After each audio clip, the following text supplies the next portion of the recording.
पक्षाच्या वतीने सोलापूर शहरातील मुख्य बाजारपेठेतच अनोखं आंदोलन केलं आहे। इथं गॅस सिलेंडर आहे आणि शेगडी आहे आणि इथलं गॅस सिलेंडरची पाईपलाईन जी आहे नाल्यामध्ये ठेवण्यात आलेली आहे। नरेंद्र मोदी यांनी नाल्यामध्ये गॅसची पाईप सोडल्यानंतर गॅसची चूल पेटतीये असं त्यांनी एक चॅलेंज केलं होतं। त्या चॅलेंजला आव्हान देत काँग्रेसने हे अनोखं एक आंदोलन किंवा उपक्रम केलेला आहे। तर हे काय तुम्ही सगळे प्रयोग केलेला आहे? अहो, विश्वगुरूंनी सांगितलं आता बघा, नाल्यामध्ये त्या ठिकाणी आपण सोडलो, पाईप सोडला इकडे गॅस पेटला, सगळ्यांनी बघितलं। आता विश्वगुरू सांगितलं, आपण कोरोना काळामध्ये थाळी वाजवलो, विश्वगुरूंनी सांगितलं आपण कोरोनामध्ये दिवे लावले, पंथी लावले।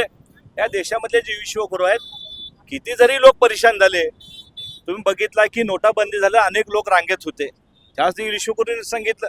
आता विश्वगुरूंनी सांगितलं नाल्यामध्ये पाईप टाका, गॅस पेटला का नाही गॅस, सगळ्यांना बघितलं की या राज्यामध्ये देशामध्ये इतकं जर खोटं बोलणारे सरकार आहे आणि ते सांगतायत की नाल्यामध्ये गॅस पेटवा आणि अनोखा उपक्रम या ठिकाणी सक्सेस झालेला आहे। त्यामुळं विश्वगुरूंना म्हणावं तेवढा आभार सोडायत की ह्या ठिकाणी हा गॅस पेटला।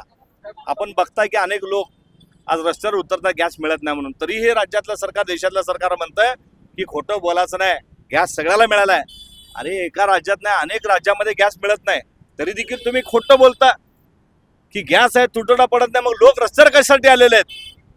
सरळ सळी अपेक्षित सरकार आहे, ह्या सरकारला घालवलं आता लोक राहणार नाहीत।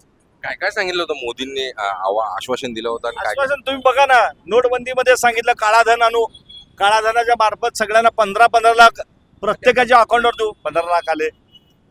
कोरोना काळात सांगितलं की गॅस सगळ्याला मिळतं, अनेक लोक त्या ठिकाणी सिलेंडर मिळाले नाही म्हणून अनेक लोक मृत्यू पावले। खरं त्यांच्यावर 302चा गुन्हा दाखल करायला पाहिजे मोदी आणि या सरकारवर, अनेक लोक मेले। शेतकरी आज या ठिकाणी बघताय की आत्महत्या करतात, त्यांना देखील सांगितलं की आम्ही तुम्हाला कर्जमुक्त करू आणि खोटं आश्वासन आता देखील सांगतात की सगळीकडे गॅस आहे। मग गॅस असेल तर लोक रांगेत का थांबतात, ह्याचा देखील विचार लोकांनी करावा। लोकांनी खऱ्या अर्थाने पेट्रोल असेल, डिझेल असेल, गॅस असेल मोठ्या प्रमाणात तुटवत आहे, तरी देखील राज्यातलं केंद्र सरकार हे खोटं बोलत आहे। आजपर्यंत झाले का पूर्ण आश्वासन? कुठले आश्वासन कोणाला नाही। तुम्ही बघा, आता विचार करा, आज आपण जर आपल्या घरातला गॅस संपलं तर 21 दिवसाचा आपण टाइम वेळ असते, बरोबर आहे? 28 डेज झाल्यानंतर आपल्याला ओटीपी मिळतं, तर ओटीपी मिळत नाही। मग ओटीपी मिळालं तर लोक लाईन थांबील ना, का पहिलं कोण जाऊन थांबेल? कॉमन सेन्स आहे हे।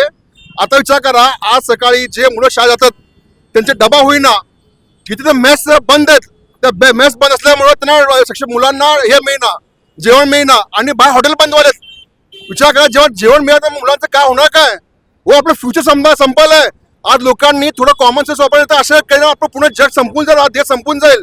तुम्ही 100% सांगतो तुम्हाला, हा सरकार फक्त फेकू सरकार आहे, फक्त त्याने फेकालेत, लोकांना एडं काढलेत आणि लोकांनी याच्याबद्दल सावधान राहावं, नाहीतर एका काळामध्ये आपलं खूप वाईट परिस्थिती येणार आहे। तरी देखील बीजेपीचे निवडून येते नाही, मशीन आहे साहेब, ज्या राज्यामध्ये मशीन नाही त्या ठिकाणी 4 नंबरला बीजेपी पक्ष गेलेला आहे।